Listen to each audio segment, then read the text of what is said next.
Bonjour et bienvenue dans ce nouvel Astro Recap, le format qui résume les actualités spatiales des 2 dernières semaines. Ici, on vous résume les actualités des agences, entreprises, décideurs, qui chaque jour contribuent à l'avancement de la conquête spatiale et de l'humanité. Alors vous êtes prêts? C'est parti.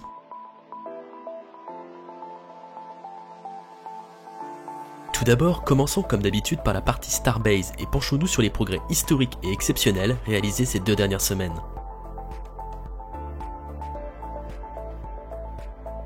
Pour commencer, les événements historiques des 2 dernières semaines, nous avons pu assister au levage du Booster 4 sur le pas de tir orbital. Ce levage a été fait à l'aide de la grue Oreo au lieu de Mekazila, mais cela reste quand même un très beau spectacle à contempler.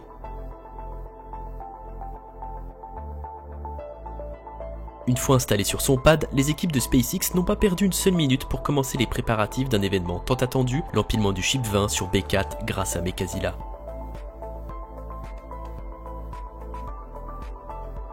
Durant cette nuit-là, S20 a été accroché au bras de Mekazila. Ces derniers l'ont hissé au-dessus de B4. Cet impressionnant levage a duré environ 1h30. Analysons en détail les différentes étapes de ce dernier. Tout d'abord, nous avons pu voir S20 se glisser entre les 2 bras afin d'y être attaché. Ensuite, des petits bras de stabilisation se replient pour s'accrocher au vaisseau. Une fois cette étape réalisée, tout est prêt pour le levage. Le ship a été levé à quelques mètres du sommet de la tour, puis s'est aligné au-dessus du booster. Il s'est ensuite arrêté pour laisser le Quick Disconnect Arm se déployer et s'accrocher au booster afin de le stabiliser au moment du contact entre S20 et B4. Une fois le bras de ravitaillement déployé, tout était prêt en vue de l'étape finale. Nous avons donc vu pour la 2e fois la fusée la plus puissante jamais construite, assemblée.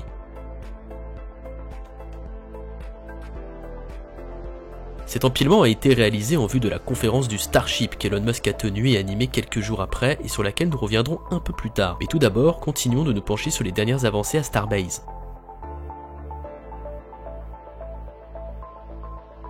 Nous avons pu voir au site de production la finalisation du Ship 22 dans le high bay cette semaine. Celui-ci est composé du corps central d'S22 et du nose cone d'S21. Nous avons pu voir également une des sections du white bay, qui doit être normalement le dernier niveau du bâtiment, à être installée. Du côté du site de production, après quelques jours, encore l'un sur l'autre, S20 a été enlevé de B4 en prévision de vents violents devant arriver au Texas. Une fois retiré de B4, S20 a effectué plusieurs tests cryogéniques et B4 en a conduit également un de son côté. Nous avons également aperçu des camions contenant du méthane remplis à la ferme du pas de tir orbital. Donc nous pourrions peut-être assister à un test de l'image statique de B4 dans les prochains jours.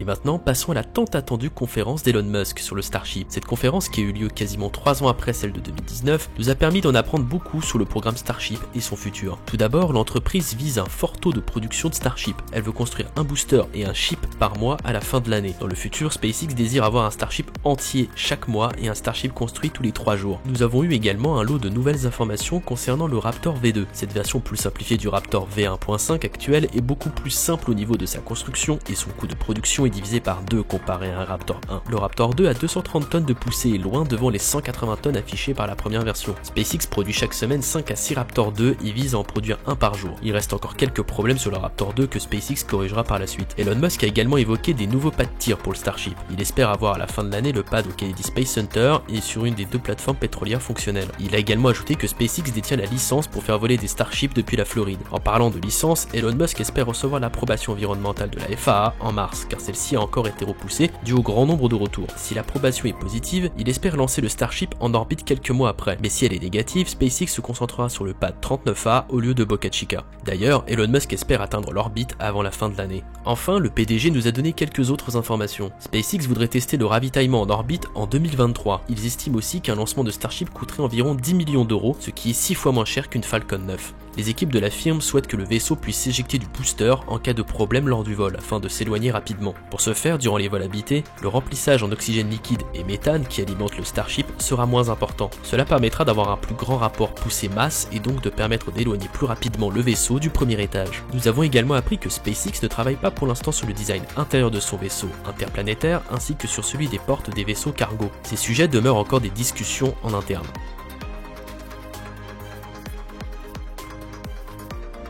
Nous Nous avons désormais fini avec les actualités autour du Starship, mais avant de passer à la suite, n'hésitez pas à vous abonner à la chaîne YouTube et à mettre un pouce bleu, cela nous aide énormément.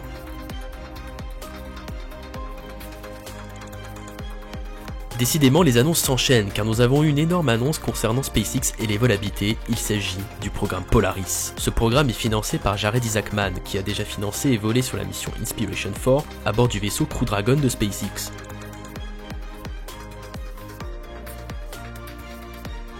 Pour l'instant, ce programme se compose de 3 missions. Les 2 premières seront opérées à bord de la capsule de la firme. La 3e mission devra avoir lieu à bord de la version habitée du Starship. Cette mission sur Starship devrait être le point culminant du programme Polaris et sera le tout premier vol d'un Starship habité.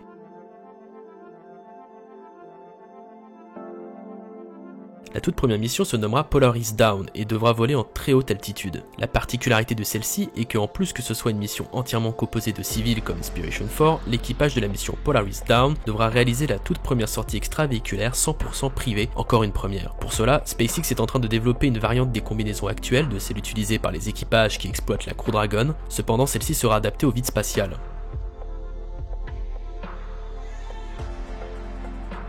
L'équipage de la mission sera composé de Jared Isaacman, le patron de Polaris. Le pilote sera Scott Pottit, le directeur de la mission Inspiration 4. La première spécialiste de mission sera Sarah Gillis, responsable de l'entraînement des astronautes chez SpaceX. L'officier médical et deuxième spécialiste de mission sera Anna Menon, Capcom et Mission Control de SpaceX.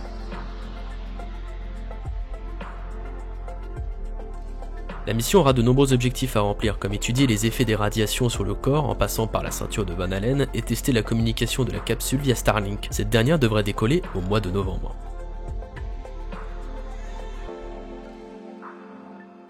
En outre, Jared Isaacman, avec son entreprise et le programme Polaris, a pour objectif de tester les capacités de vol habité et la création et développement des technologies de voyage spatial vers la Lune et Mars par et pour SpaceX. On pourrait potentiellement déduire que SpaceX et Polaris ont des ambitions de coopération pour le voyage vers la Lune et Mars, et que Polaris pourrait devenir une entité qui appartiendrait à SpaceX.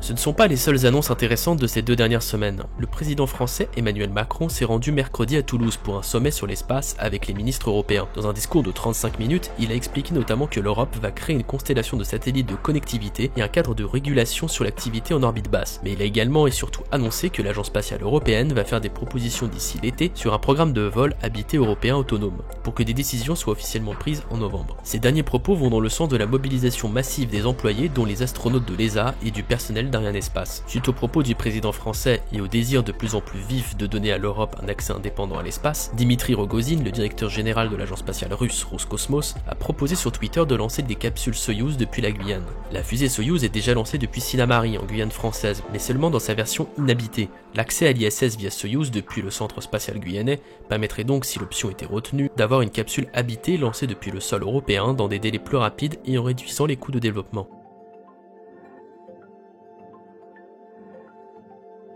Le lundi 7 février, Astra a réalisé la seconde tentative de lancement de sa fusée Rocket 3. L'objectif était de placer en orbite 4 CubeSats pour le premier lancement de la petite fusée depuis le complexe militaire de Cap Canaveral. Malheureusement, les 5 moteurs Delphin ont été éteints immédiatement après l'allumage suite à un problème de télémétrie. Le 10 février, une 3e tentative a eu lieu. Cette fois-ci, la Rocket 3 a correctement décollé.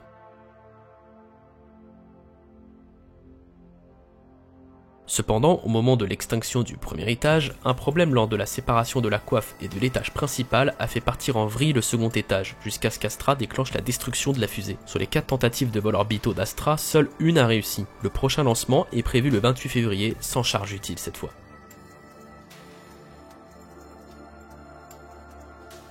Quelques heures avant, vous avez pu assister avec nous à la mission VS-27 d'Ariane Espace et la mise en orbite réussie par une fusée Soyouz STA depuis le centre spatial guyanais de 34 satellites de la constellation OneWeb. Le prochain lancement de Soyouz depuis la Guyane devrait avoir lieu le 5 avril, également pour le compte de cette constellation.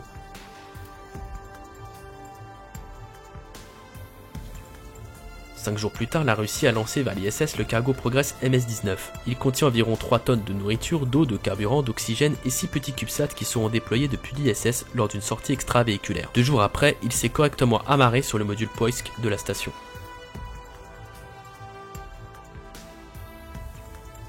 Ce n'est pas le seul cargo à avoir rejoint l'ISS cette semaine.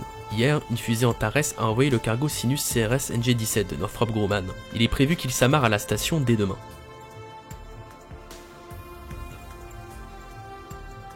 Perseverance, le rover martien de la NASA, a fêté vendredi son premier anniversaire. Il est arrivé sur la planète rouge le 18 février 2021, à la suite d'un voyage de 6 mois dans l'espace. Il n'est pas venu seul sur Mars, mais avec Ingenuity, le petit hélicoptère de test qui était initialement accroché en dessous du rover. Il était initialement prévu qu'il ne fasse que 5 vols, mais suite à ses résultats très fructueux, le Jet Propulsion Laboratory de la NASA a décidé de prolonger sa mission et de l'utiliser pour faire de la reconnaissance aérienne pour les déplacements de Perseverance. Poursuivant vers cet objectif, Ingenuity a récemment réalisé, après quelques reports liés à la météo, son premier vol de 2022. Il enregistre désormais 19 vols à son actif. Pour rappel, c'est le premier appareil à effectuer un vol motorisé sur une autre planète.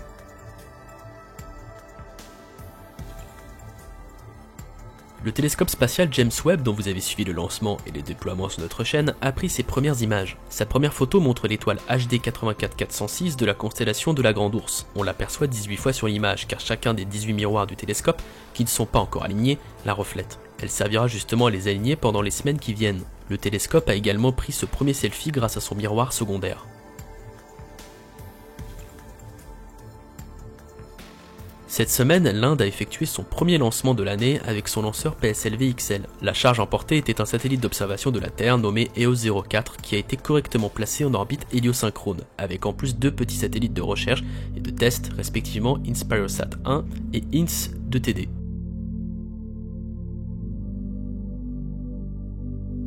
J'espère que ce récap vous aura plu, n'hésitez pas à faire part de vos remarques constructives en commentaire. Vous pouvez également rejoindre le serveur Discord si vous souhaitez rejoindre la communauté et nous suivre sur les autres réseaux sociaux pour ne louper aucune actualité spatiale. Si vous souhaitez ne pas rater les prochains contenus de la chaîne, je vous invite à souscrire à l'abonnement ainsi qu'activer la cloche pour être notifié. Merci à vous pour votre fidélité, à bientôt.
Power radar contact 7 3/4 miles.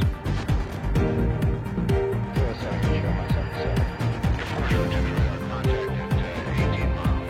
Next week 250, power breakers 230.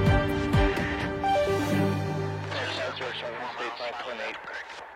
07 radar.